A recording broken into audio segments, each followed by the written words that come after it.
বাংলাদেশি যে OTT platform চরকি, এটাতে আসলে সবচেয়ে বেশি ভায়োলেশন মাত্রা ছিল নেটফ্লিক্সে। নাটকের ক্ষেত্রে তামাকের দৃশ্য দেখানো টোটালি নিষেধ, যেখানে আমরা নাটক দেখি যেখানে 6টা নাটকে আমাদের এরকম ভায়োলেশন দেখি, যেগুলো একটু আগের ছিল, যেগুলা ওটিটিতে তো পুরাতন নাটকগুলা বেশিরভাগ রিলিজ পায়, নতুন খুব কম হয়ে থাকে। মুভি আমরা এরকম 45টা মুভি দেখেছিলাম, হিন্দি, ইংলিশ এবং বাংলা, যেখানে আমরা 40টাতে আমরা ভায়োলেশন পেয়েছিলাম। এবং বাংলাদেশি যে ওটিটি প্ল্যাটফর্ম চরকি, এটাতে আসলে সবচেয়ে বেশি ভায়োলেশন মাত্রা ছিল নেটফ্লিক্সে। এবং এইগুলো কোনোটাতে বেশিরভাগ ক্ষেত্রেই দেখা যাচ্ছে বাংলাদেশে কয়েকটা চ্যানেলে ছিল স্বাস্থ্য সতর্কবার্তা, বেশিরভাগের ক্ষেত্রেই ছিল না। এবং এখানে যে গ্রাফটা এতটা স্পষ্ট দেখা যাচ্ছে না, যে কন্টেস্ট গুলা ছিল, যে আসলে আমরা যে 45টা আমরা যে দেখলাম যে জিনিসগুলো কন্টেন্ট গুলা, সেখানটাতে কি বেসিসে আসলে তামাক ব্যবহারের দৃশ্য ছিল। বেশিরভাগ এর ভেতরে সবচেয়ে প্রথমেই ছিল হচ্ছে যে কোনো পার্টির দৃশ্য দেখাতে হলে তামাক ব্যবহারের দৃশ্য রাখার জন্য খুব ম্যান্ডেটরি।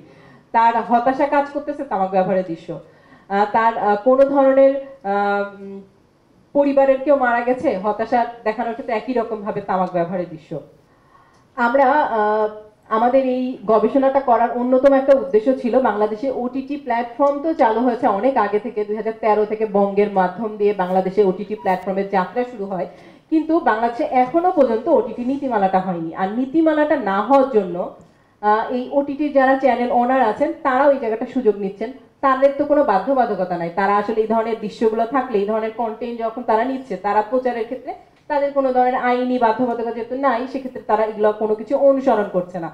এবং একই রকম ভাবে বলা হচ্ছে যে এটাকে অনেকে খুব ব্র্যান্ডিং বা বাণিজ্যিক স্বার্থ হিসাবে দেখছে, যে এইটা তাদের তাদের হচ্ছে গ্লামার বাড়ছে, তাদের ওই কন্টেন্টগুলোর প্রতি মানুষের আকর্ষণ বেশি বৃদ্ধি পাচ্ছে।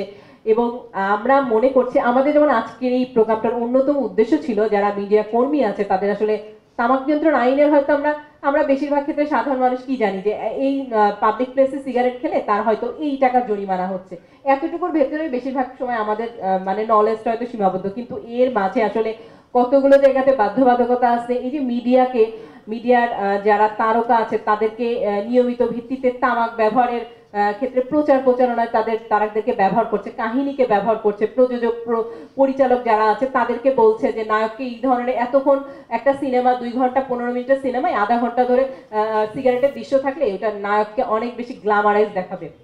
এবং একই সাথে আমাদের এই সমস্ত প্রোগ্রামগুলোতে যেভাবে আসলে দৃশ্যগুলো দেখাচ্ছে সেটা আসলে নজরদারি এবং মনিটরিং এর অভাব, যেখানে মুভির ক্ষেত্রে শুধুমাত্র বাংলাদেশ চলচ্চিত্র সার্টিফিকেশন বোর্ড তারা আসলে সেন্সর করছে, পরবর্তীতে যে ওয়েব সিরিজগুলো হচ্ছে কিংবা নাটক তাদের কোনো ধরনের লাগাম নেই। অথচ আপনারা দেখেছেন নাটকের ক্ষেত্রে তামাকের দৃশ্য দেখানো টোটালি নিষেধ, কিন্তু সেটা কোনো ক্রমে অনুসরণ করে না। এখন নাটকের ক্ষেত্রে একদম ট্রেন্ড হয়ে দাঁড়িয়েছে, একজন খুব জনপ্রিয় একজন অভিনেতা থাকবে, তার এই নাটকের এই গল্পে তামাক ব্যবহারের দৃশ্য থাকতেই হবে।